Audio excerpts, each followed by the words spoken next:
When I say ignoring isn't a tactic, it's a boundary, I need you to feel the difference in your bones because one comes from fear and the other comes from self-respect.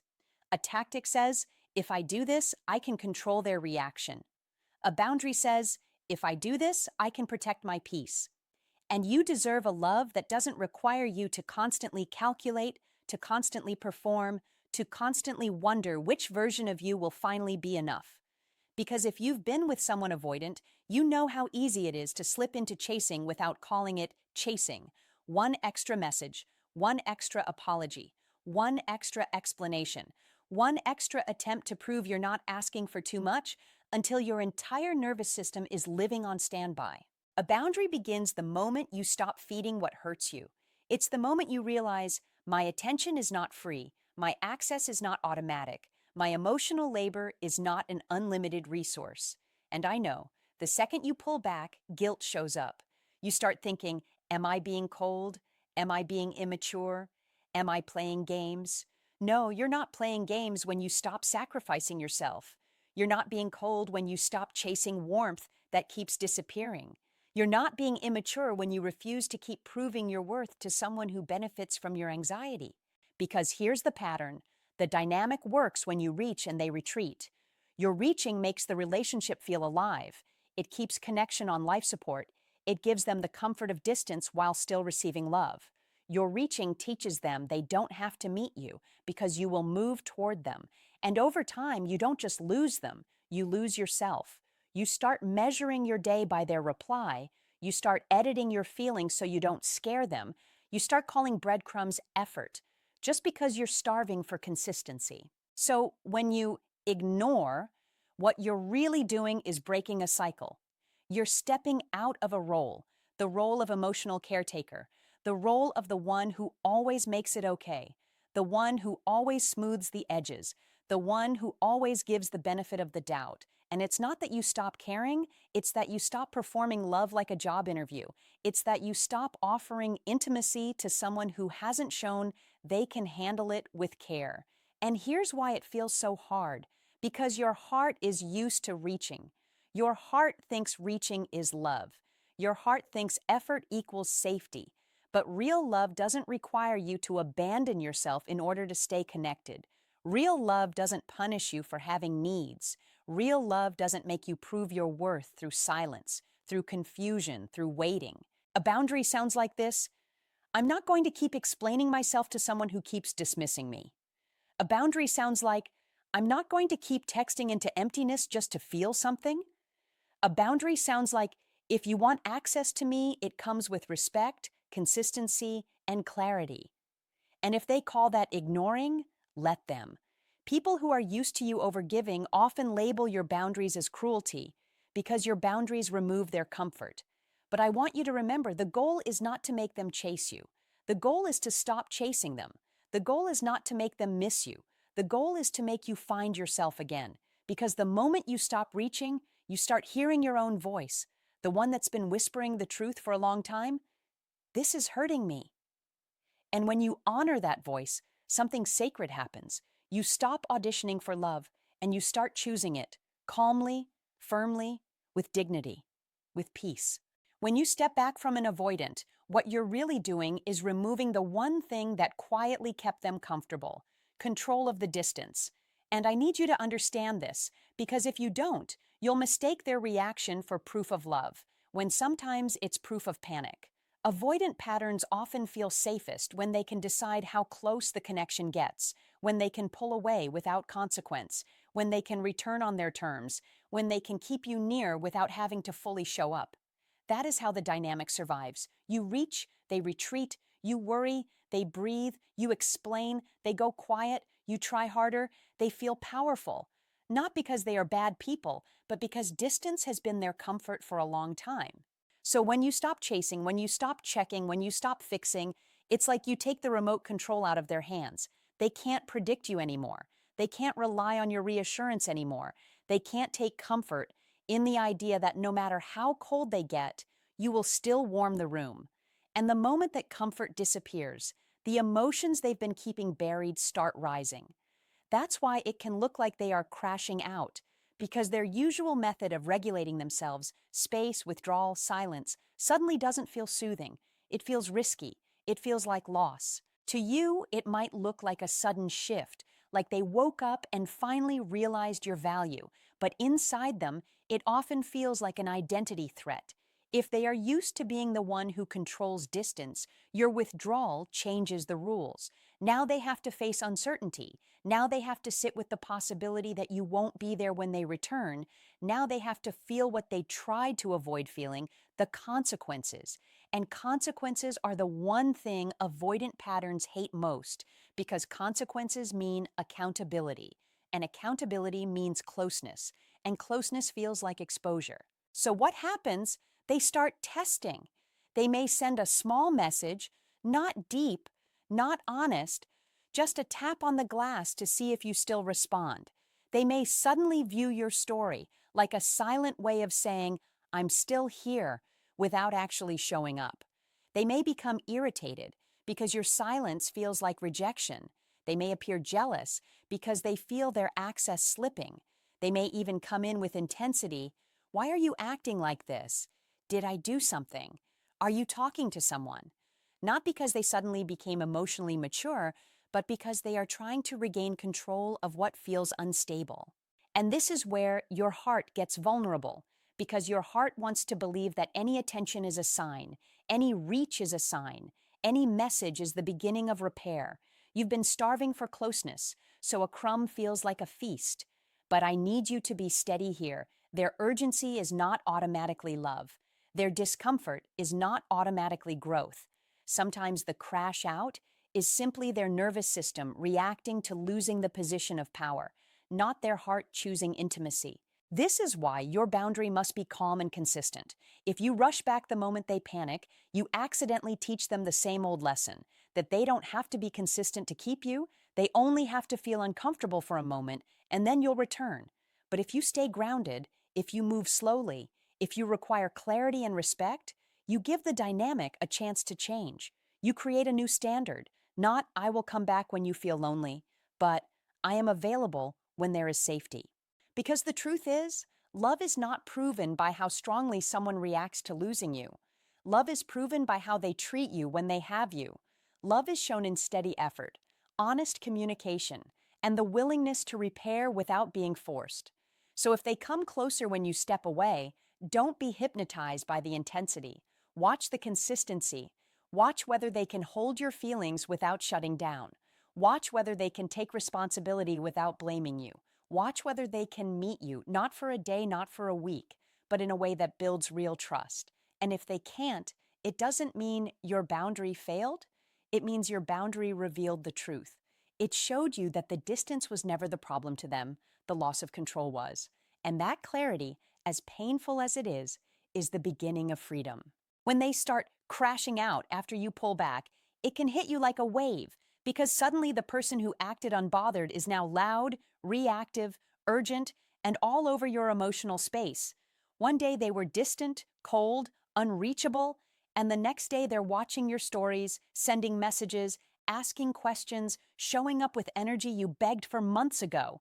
And your heart, because it's human, wants to believe this is love finally waking up. Your heart wants to say, see, I mattered, because that would soothe the part of you that felt invisible. But listen to me carefully, because this is where people get hurt twice.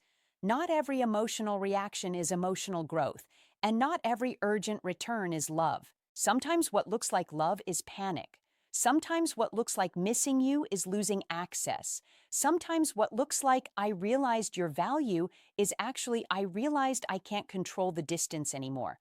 Because for many avoidant patterns, the comfort is not closeness, the comfort is the ability to choose closeness. They like knowing you're there, but they also like knowing they can pull away without consequence. They like the safety of your availability, with the freedom of their detachment. And when you stop responding, when you stop chasing, when you stop feeding the dynamic, they don't just feel your absence, they feel the loss of a position they relied on. The position where they could take space and still keep you. The position where your love was steady even when their effort wasn't. So their nervous system spikes, their ego spikes, their fear spikes, and suddenly they need to re-establish contact, not always to repair, but to re-stabilize themselves. That's why the messages can feel strange, not deep, not accountable, just urgent, like a pulse check. Hey, what's up? Well, why are you acting like this? Are you okay? Are you mad? Are you talking to someone?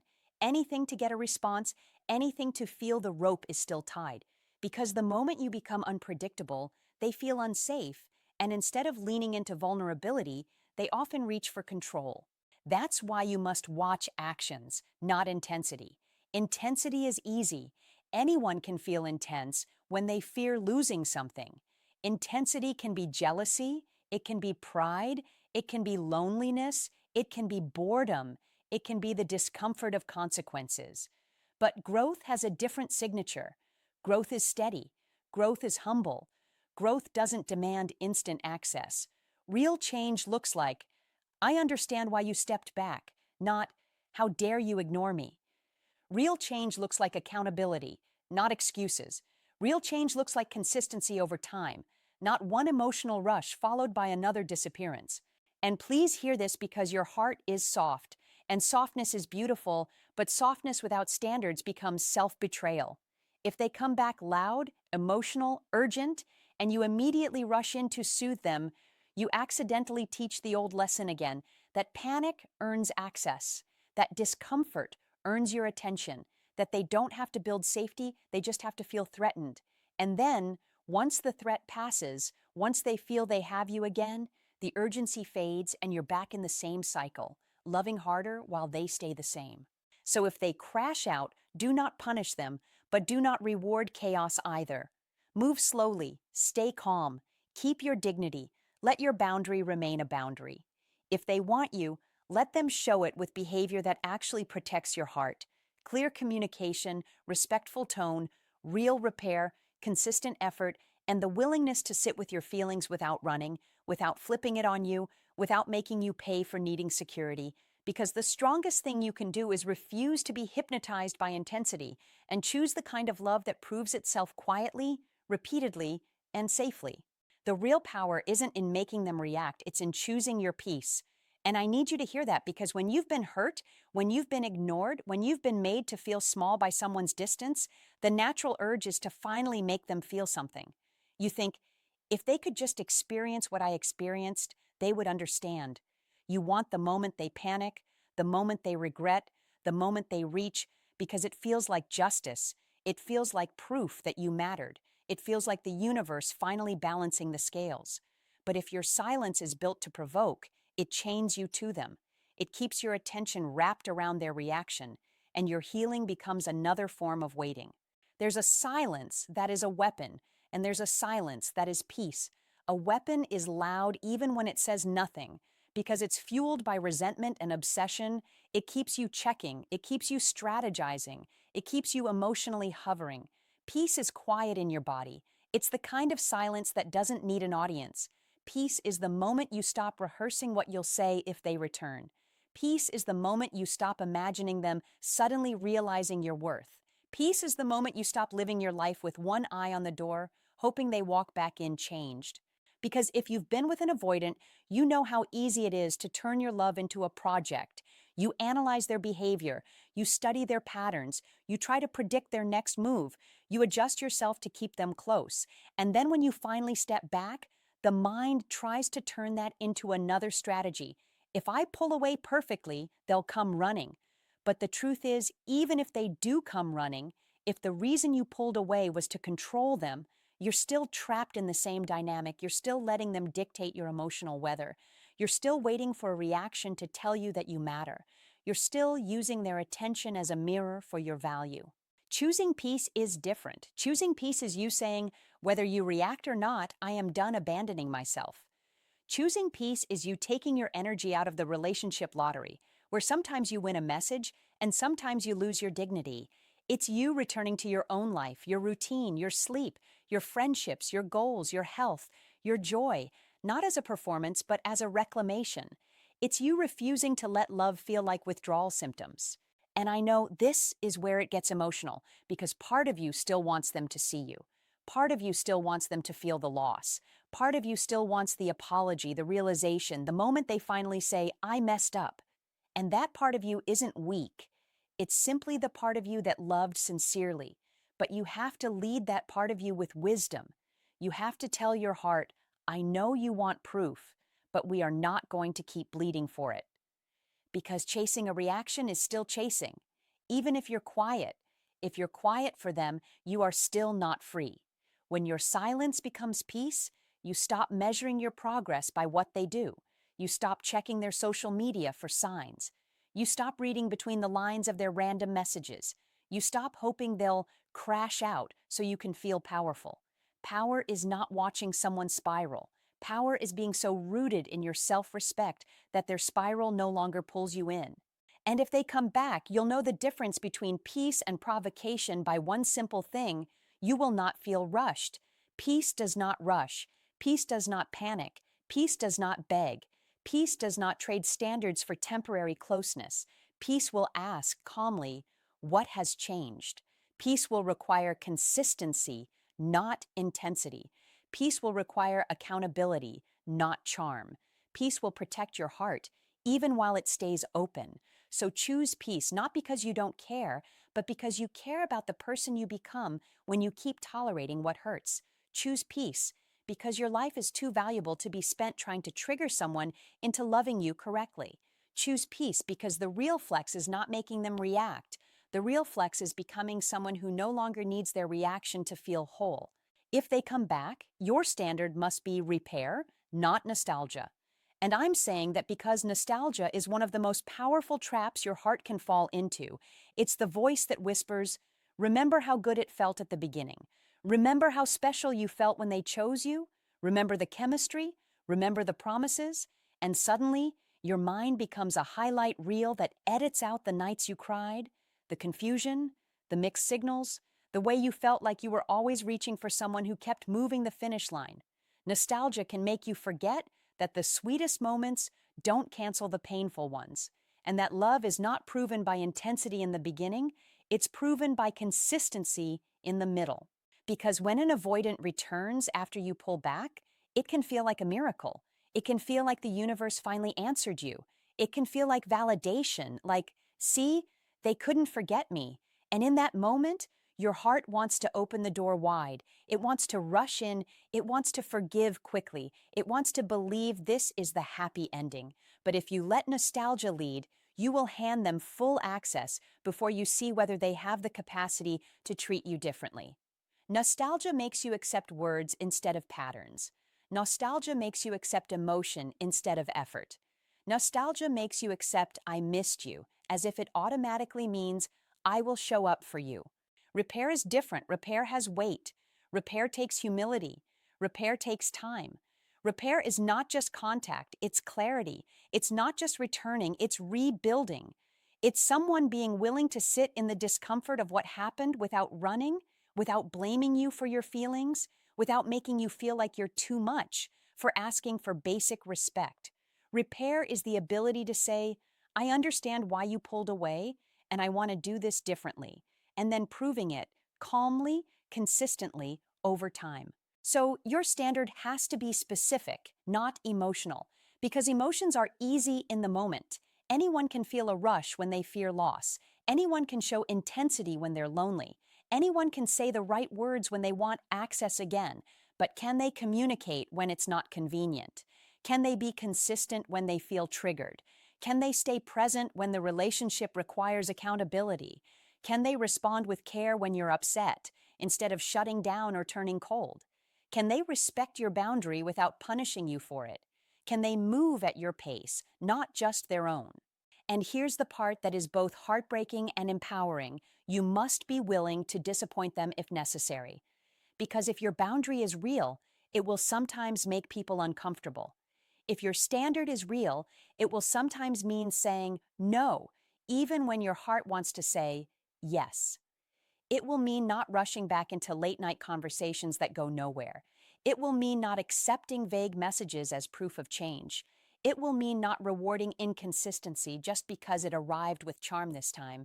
And if they truly want repair, they will respect that. They won't demand instant access. They won't guilt you. They won't punish you with distance again. They will understand that trust is earned, not begged for. This is how you protect yourself without becoming bitter. You don't need to be cruel. You don't need to play games. You don't need to punish. You simply require reality. You require behavior that matches the story they're trying to sell you.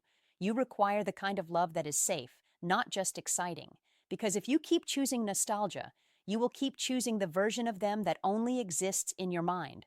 But if you choose repair, you choose the version of love that can actually hold you. So if they come back, let your heart stay soft, but let your standards stay firm. Let them show you consistency. Let them show you accountability. Let them show you effort that doesn't evaporate after they feel secure again. Because the goal is not to win them back. The goal is to stop losing yourself.